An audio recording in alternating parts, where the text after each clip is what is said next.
آپ ضرور علم کیا ہے کبھی ڈکشنری کھول کر ضرور اس کی معنی کو یہاں سے واپس جائیں نا، اچھی مستند ڈکشنری ہو.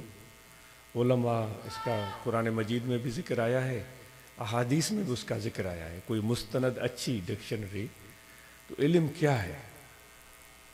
کیا وہی علم ہے جس کو ہم سمجھ رہے ہیں کہ بھائی وہ کنز قدوری کافیہ جامی یہ ساری چیزیں ہیں، اور یہاں کچھ اور ہے؟